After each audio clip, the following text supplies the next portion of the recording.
Welcome to Akshaya TV. Green tea ఎక్కువ తాగితే ఏమవుతుందో తెలుసా? తాజా పరిశోధనలో వెల్లడైంది. కొలెస్ట్రాల్ కరిగించడానికి, బరువు తగ్గించడానికి గ్రీన్ టీ చాలా ఉపయోగపడుతుందన్న విషయం అందరికీ తెలిసింది. అయితే రోజుకు 2 కప్పులకు మించి గ్రీన్ టీని తాగితే చాలా సమస్యలు తీసుకొస్తుందంటున్నారు పరిశోధకులు.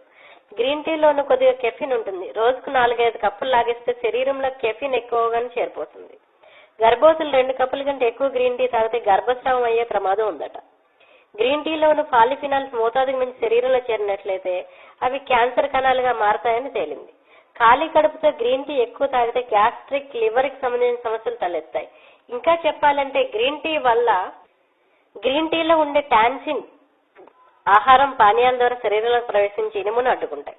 అంతేకాదు, గ్రీన్ టీని ప్రతిరోజు ఎక్కువ మోతాదులో తీసుకుంటే ఆడవాళ్ళలో సంతానోత్పత్తి తగ్గే ప్రమాదం ఉందని వారు హెచ్చరిస్తున్నారు. అధిక మోతాదులో గ్రీన్ టీ తీసుకుంటే ఫెర్టిలిటీ సామర్థ్యానికి గండి కొడుతుందని కనుగొన్నారు. ఎలుకల మీద నిర్వహించిన పరిశోధనలో ఈ విషయాన్ని వారు గమనించారు.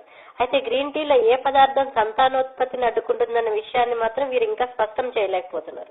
రోజు మొత్తం 1 లేదా 2 కప్పులు మాత్రమే తాగాలని సూచిస్తున్నారు. గ్రీన్ టీ తగు మోతాదులో తీసుకునే వాళ్ళు ఒత్తిడి తగ్గడమే కాకుండా డీహైడ్రేషన్ సమస్యను కూడా సమర్థవంతంగా ఎదుర్కొంటుందని చెబుతున్నారు. 10 మిల్లీగ్రాముల గ్రీన్ టీ తీసుకునే స్త్రీ లేదా పురుషుల్లో సంతానోత్పత్తి అవయవాల పనితీరుపై ప్రభావం చూపుతుందని, ఫలితంగా వారికి పిల్లలు పుట్టే అవకాశం తగ్గుతుందని చెబుతున్నారు. కాబట్టి మీరు గ్రీన్ టీని లిమిట్ గా తాగండి. ఇలాంటి విషయాలు మీరు రోజు తెలుసుకోవడానికి మా అక్షయ టీవీని సబ్స్క్రైబ్ చేసుకోండి. Thank you.